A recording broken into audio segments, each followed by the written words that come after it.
Vous êtes en train de suivre Optionnel Télévision, vous faites bien, bienvenue à cette nouvelle session d'information.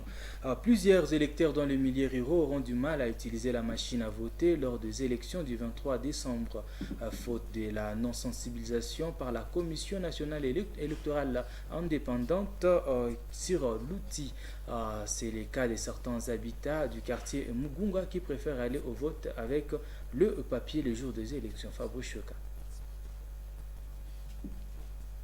N'ayant pas bénéficié de la sensibilisation civique électorale sur l'utilisation de la machine à voter, plusieurs habitants des quartiers Mugunga à Goma précisent qu'ils auront du mal à voter car ils ne savent ni ne comprennent ce que cet outil informatique et encore moins comment l'utiliser. Vivant loin de la ville de Goma, nombreux sont ceux qui disent préfèrent le vote à papier comme en 2006 et 2011, en vue de ne pas perdre les voix de leurs candidats aux élections du 23 décembre.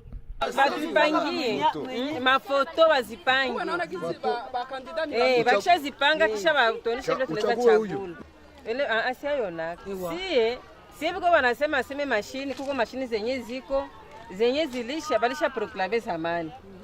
Ndio sasa tuko tunaogopa, tunasema sasa mwa tunaenda chakula mwenye tunapenda na kumbe haiko ule. Ni njoo ile yenye tuko nayo. Mpaka sasa hatuyapata mashine na njoo kwa maana manake juu kuko saa manake tutaendaka mufaso manake mugiza. Utatia hapa ngaje hapo hiyo vimeenda kule. Njoo kwa maana manake antuka tuko na susi sana. Juu kuko sana nitachagua, mimi nasema nitachagua wewe, kidole inaenda kuingia kwa huyu. Concernée par les votes du 23 décembre 2018, cette population du quartier interpelle la Commission électorale nationale indépendante CENI sur leur sensibilisation à la machine à voter à quelques jours des élections. Il est à rappeler qu'une bonne partie de cet électorat de Mugunga a un niveau d'études assez bas. Beaucoup avouent d'ailleurs n'avoir jamais vu de près ni de loin un ordinateur. Il est donc inconcevable pour eux de savoir utiliser la machine à voter sans une sensibilisation au préalable.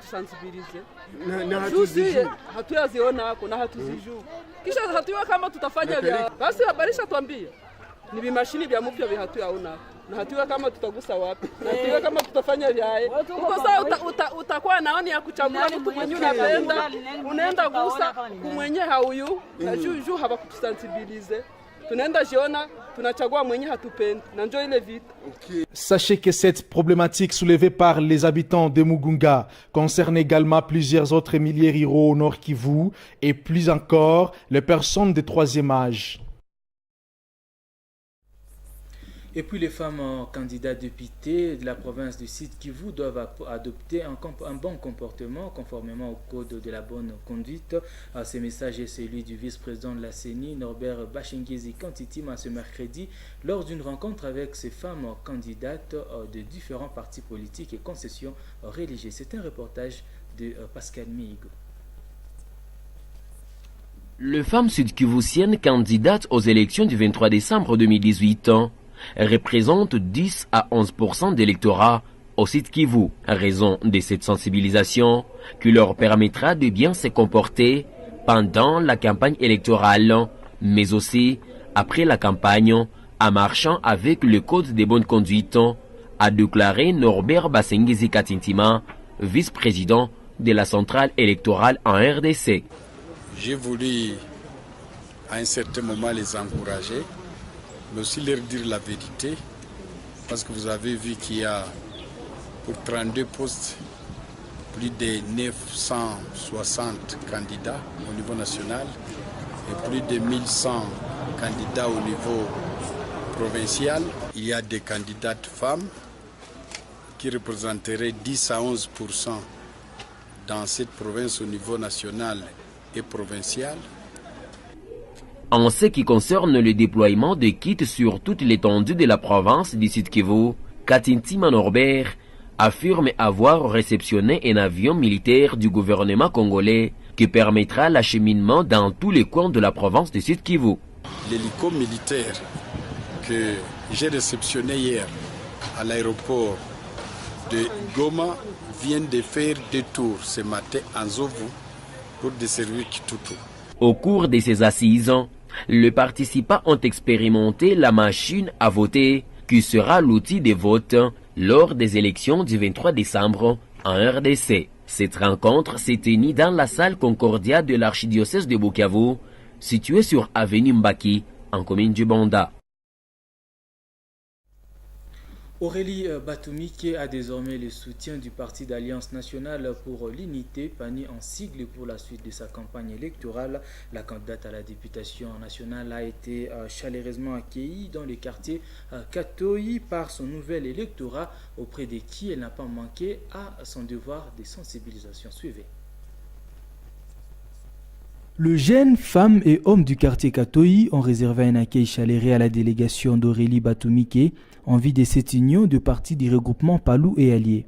Le Parti d'Alliance nationale pour l'unité, PANU en sigle, a décidé d'accorder ce voix à la candidate numéro 130 à la députation nationale. Occasion pour Aurélie Batumike de mettre en confiance cette foule qui désormais constituera sa base dans les quartiers Katoyi.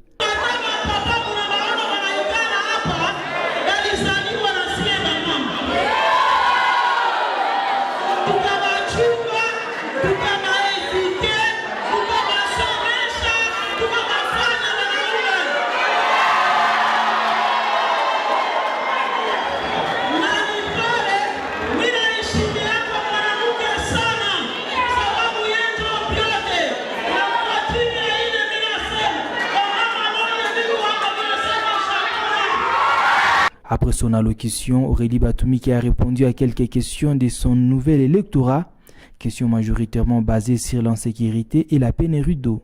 Les réponses pour la candidate se trouvent dans ses missions prioritaires à l'hémicycle à travers de plaidoiries. Le porte reste ouverte pour tous ceux qui veulent soutenir la candidate numéro 130, a fait savoir Aurélie Batumike, qui demande à sa base de rester confiante car la victoire est certaine. Même à une journée de la fin de la campagne électorale, quand il y a les alliés, ils sont toujours le bienvenu. Nous allons bien les gérer parce qu'ils ont accepté de travailler avec moi. Ils ont accepté de marcher avec moi. C'est-à-dire qu'il n'y a pas de souci, on va marcher ensemble. La jeunesse, c'est le Congo de demain. Et puis, le sport est très important dans la vie de quelqu'un. Et voilà pourquoi je me suis toujours intéressée aux jeunes et au sport. Message d'espoir. Je demande à toute à ma base de tenir bon. Et la victoire est à notre portée. À la fin de ses activités prévues dans son agenda du jour, Aurélie Batumike est allée au terrain de football de Sotraki où elle a assisté au match de la demi-finale d'un tournoi interquartier des jeunes organisé à son nom.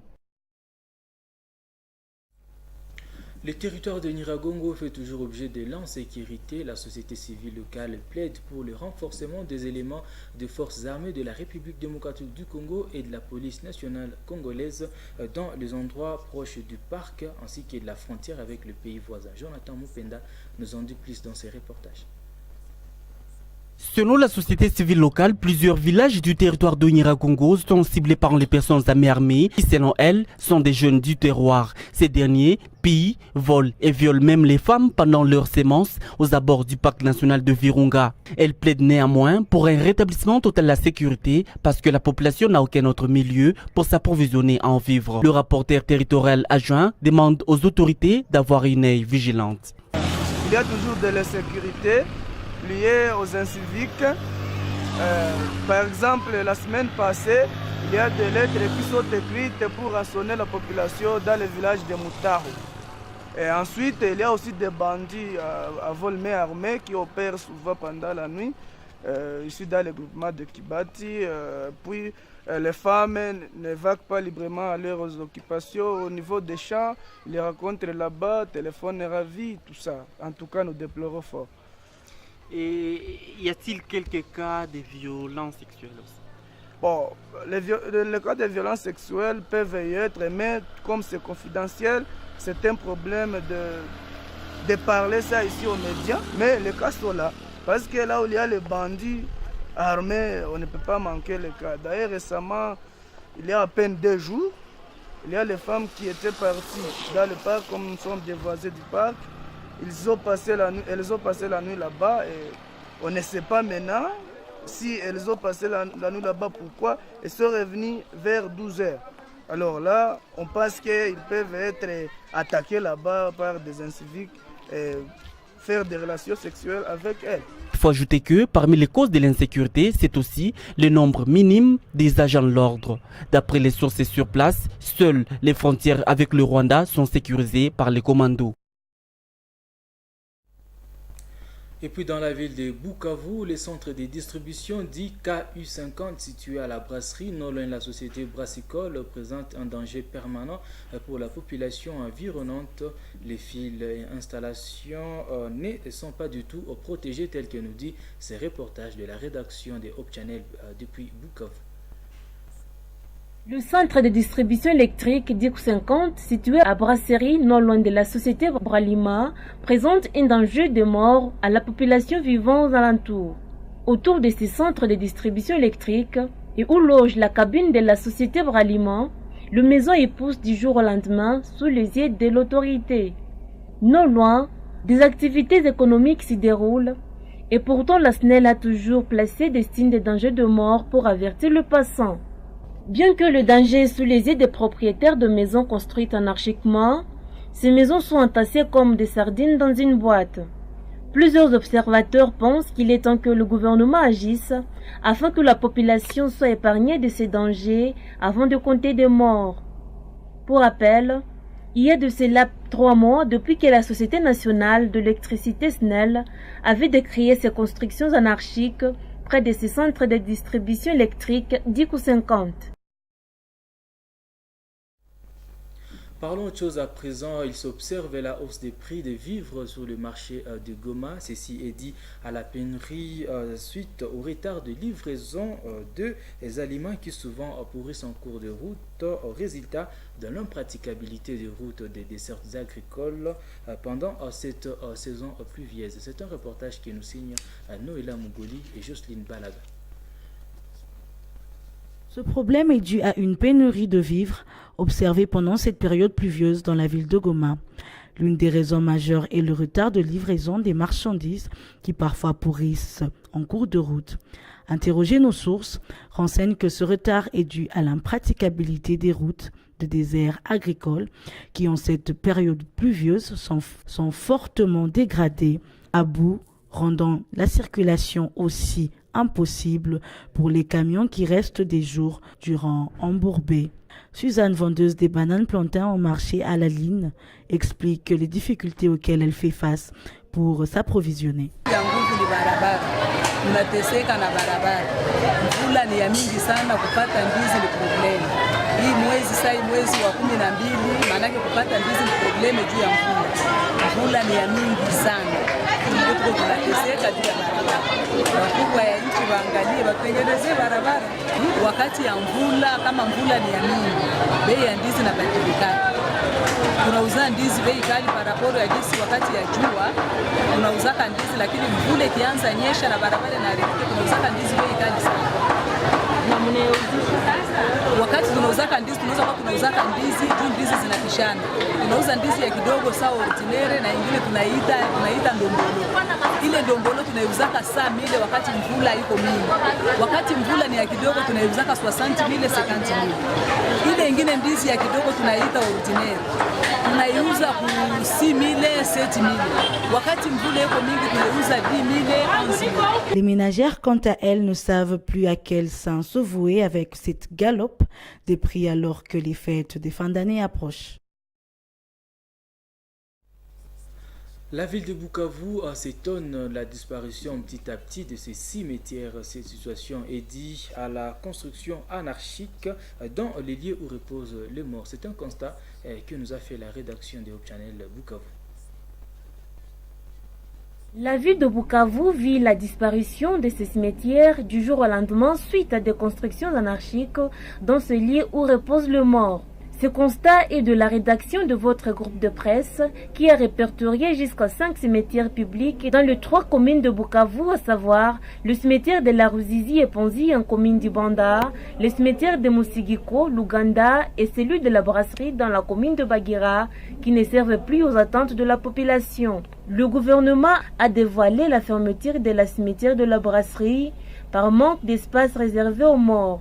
La mairie a projeté un nouveau cimetière vers Moressa, à une vingtaine de kilomètres au nord de la ville de Bukavu, mais cette promesse n'a jamais été réalisée suite au conflit foncier. Les interdictions allant dans le sens de ne pas spolier les cimetières restants n'ont jamais produit ses effets à Bukavu, malgré le message promettant de sanctions aux spoliateurs de lieux sacrés où reposent les morts. Parlons de sport avant de boucler complètement ce journal. Le championnat interprovincial de catch a été lancé hier mardi dans la ville de Goma. Cette compétition va réunir les athlètes de Goma, Lubumbashi ainsi que la province de l'Équateur. Quelques combats se sont joués en ouverture. Eli Rumbo pour plus de détails.